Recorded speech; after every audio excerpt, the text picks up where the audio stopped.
Ça y est, l'année est terminée et beaucoup de choses se sont passées pour moi. Alors je voudrais vous partager ma rétrospective de 2023. Bonjour et bienvenue dans l'épisode 149 du podcast Fluidité où on va explorer ensemble les moments marquants de mon année, les leçons que j'ai apprises et les expériences inoubliables qui ont composé mes 12 derniers mois. Et j'ai gardé le meilleur pour la fin avec une annonce spéciale. J'espère que ce petit bilan sera inspirant pour vous, mais pour ça, restez à l'écoute. Tu apprends le français ? Fabien te propose des contenus en français courant qui parlent de culture, d'histoire, de géographie française, mais aussi des biographies, des dialogues ou des astuces d'apprentissage. Bienvenue dans le podcast Fluidité. Avant de commencer, je voudrais vous proposer une opportunité unique pour progresser en français si vous êtes intermédiaire, notre club VIP. C'est un club privé que j'ai créé, composé d'une grande communauté de plus de 450 apprenants, que je remercie encore d'ailleurs. Vous y trouverez des amis qui viennent du monde entier et tous ensemble, nous faisons des activités de pratique orale en groupe sur Zoom. De la lecture, des jeux, des quiz, des discussions sur différents thèmes, etc. Ces réunions sont organisées chaque semaine le mercredi à 18h30 et le vendredi à 18h, heure de Paris. Mais également le mercredi à 18h30, j'anime aussi un cours interactif pour expliquer facilement et clairement la grammaire du français. Nous avons un groupe Telegram pour discuter, partager et échanger où j'aide les apprenants en répondant à leurs questions évidemment. Le club VIP, c'est aussi des contenus exclusifs pour les débutants, tout mon podcast sans aucune publicité, des transcriptions bilingues pour comprendre rapidement ou encore des listes de vocabulaire PDF pour enrichir votre lexique. Tout le monde est bienvenu et vous pouvez rester autant de temps que vous voulez. Pour rejoindre le club VIP, cliquez sur le lien dans la description. C'est important de faire son bilan personnel et professionnel à la fin de l'année. Je trouve que c'est un exercice sympa pour nous permettre de résumer et de se souvenir de ce qu'on a réussi, ce qu'on a échoué, ce qu'il faut améliorer, etc. C'est aussi utile pour savoir où on va pour l'année suivante. Les gens ne font pas ce genre de rétrospective d'habitude, alors que c'est plutôt bénéfique. Pourquoi pas écrire sur une feuille, sur un cahier ou sur un ordinateur tout ce qui a été accompli durant ces derniers mois, ce qui a raté et comment on peut progresser.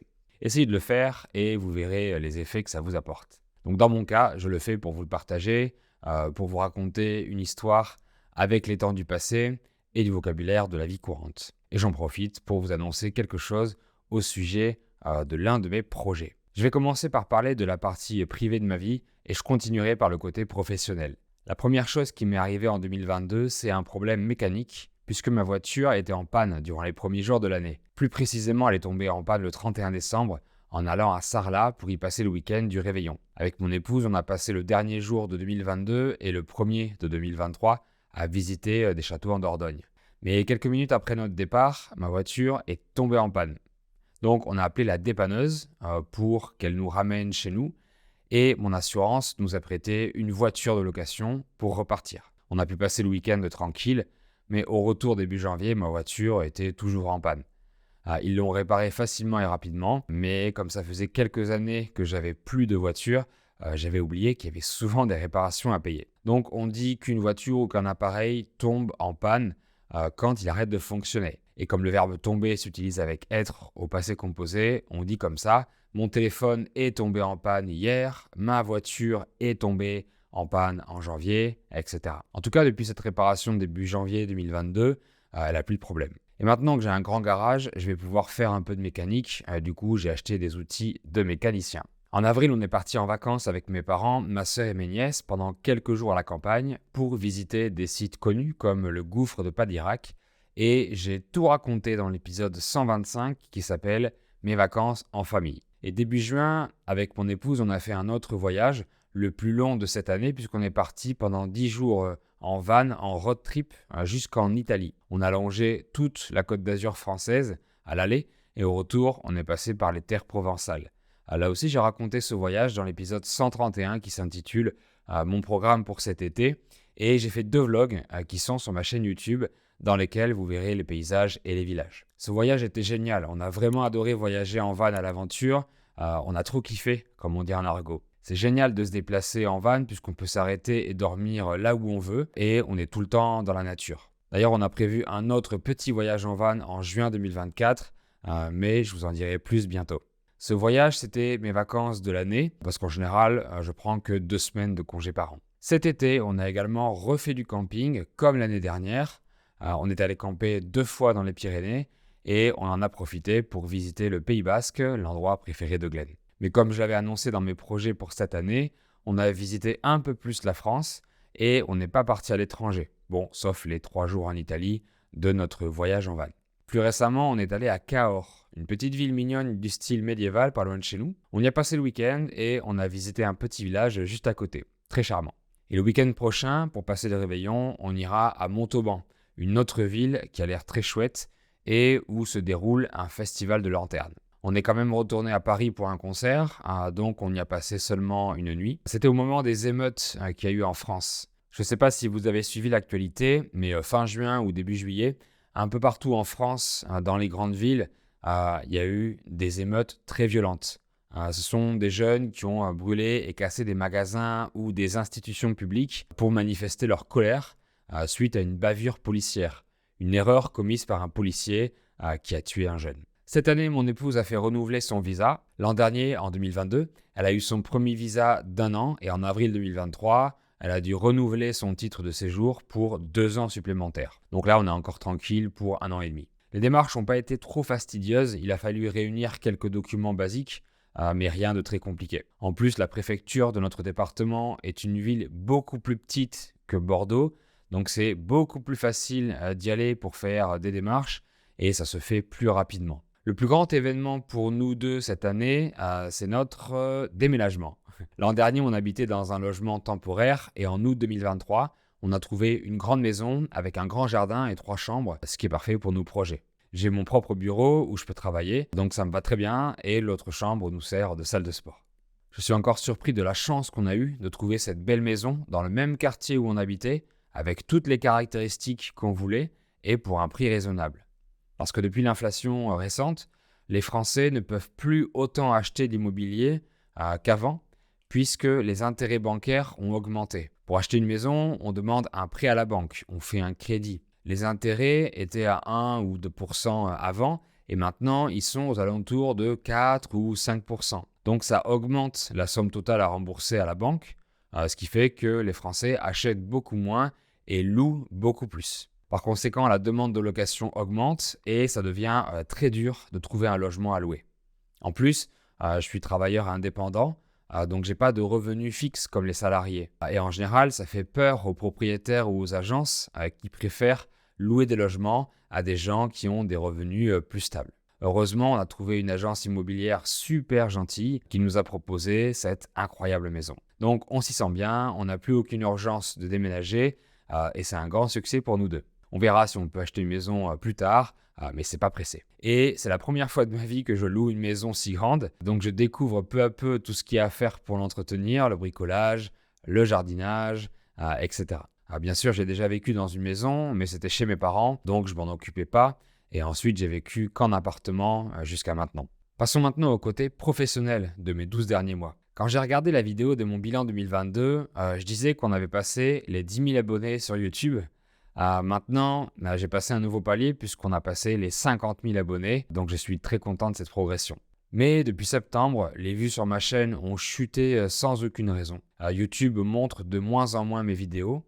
Je vous ai demandé si vous saviez pourquoi et vous êtes très nombreux à m'avoir répondu que vous préfériez écouter mes contenus en podcast audio au lieu du format vidéo et merci beaucoup. J'ai compris mon erreur en pensant que mes créations étaient également faites pour YouTube, mais je me suis rendu compte que les contenus YouTube qui fonctionnent ont un ton très particulier. Il faut proposer des choses extraordinaires ou divertissantes alors que je propose du contenu éducatif, donc c'est un peu plus banal. Alors j'ai arrêté de me prendre la tête avec YouTube. De toute façon, vous m'avez dit que c'était quand même utile d'avoir les vidéos pour les sous-titres par exemple. Se prendre la tête, c'est une expression pour dire s'énerver, s'obstiner ou se rendre fou pour quelque chose. Ce qui est le plus important, c'est que le podcast continue à vous plaire, peu importe si YouTube n'est pas vraiment fan. En tout cas sur Spotify, vous êtes plus de 130 000 à me suivre régulièrement, donc merci encore d'être si fidèle. J'ai vu la rétrospective de la plateforme et vous m'écoutez dans plus de 130 pays, c'est complètement incroyable. Au sujet du club VIP, on a continué à vous proposer régulièrement des activités de groupe sur Zoom. On fait maintenant 2 réunions par semaine, tous les mercredis et tous les vendredis. Cette année, on a fait une série de cours sur plusieurs semaines sur les temps. Donc je vous ai expliqué de façon simple tous les temps et les modes verbaux que vous devez comprendre et savoir utiliser pour votre français. Les chats du club VIP ont aussi été animés en partie par Colline, une tutrice avec qui je collabore et qui donnait des cours de pratique de conversation. Mais elle doit arrêter puisqu'elle est enceinte et va bientôt accoucher. Donc elle attend un heureux événement comme on dit. Tant mieux pour elle et dans tous les cas, j'ai des idées en tête pour vous proposer des nouveautés en 2024. J'ai également ouvert un compte Instagram. En fait, j'en avais déjà un il y a 4 ou 5 ans que j'avais fermé parce que je ne l'utilisais pas beaucoup. Alors j'ai voulu réessayer pour voir si les fonctionnalités avaient évolué et pour voir ce que je pourrais vous proposer.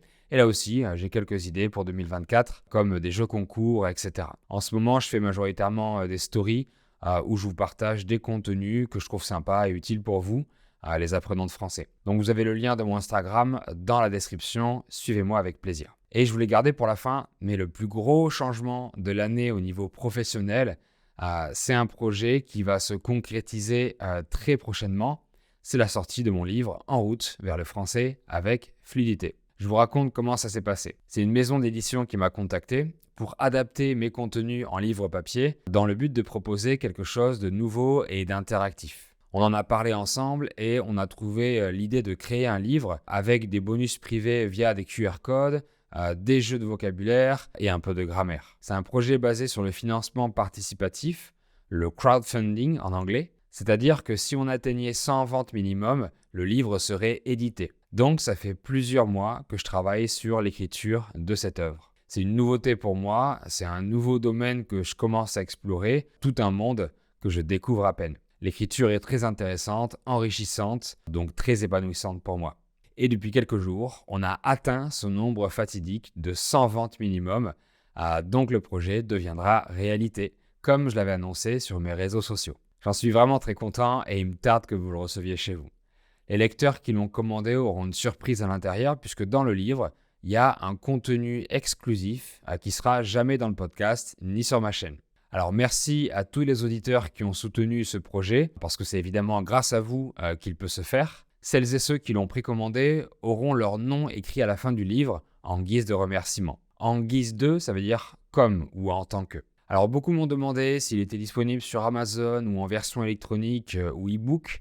Et pour l'instant, c'est un projet de livre physique puisqu'on a voulu passer du numérique au papier. Ensuite, je ne sais pas encore s'il sera disponible en version e-book, mais il perdrait un peu de son utilité et de son objectif premier. Et vu que c'est encore un projet, il n'est pas encore sur d'autres sites comme Amazon, etc. D'autres personnes m'ont signalé qu'il n'était pas livrable dans certains pays. Je le sais, c'est parce que la maison d'édition européenne ne peut pas faire livrer partout dans le monde quand le livre n'est pas encore réel. Je verrai tout ce que je peux faire une fois qu'il sera édité et je vous tiendrai au courant bien sûr. Mais voilà, je ferai de mon mieux pour qu'il soit disponible pour le plus d'apprenants possible. En tout cas, ça me fait super plaisir que l'idée vous plaise et encore merci énormément pour votre soutien. Alors, et vous, quelles sont vos réussites de cette année 2023 ? De quoi vous êtes fiers ? Quels sont vos échecs et quelles leçons vous en avez tirées ? Écrivez-moi tout ça dans les commentaires et je les lirai avec plaisir. Voilà pour ma rétrospective 2023. Merci encore d'être fidèle. Merci d'avoir suivi cet épisode. Abonnez-vous à mon podcast ou à ma chaîne pour ne pas rater les prochains. Si vous avez aimé le contenu, n'hésitez pas à mettre 5 étoiles sur les plateformes de podcast pour me soutenir. Merci beaucoup et on se revoit en 2024. Salut!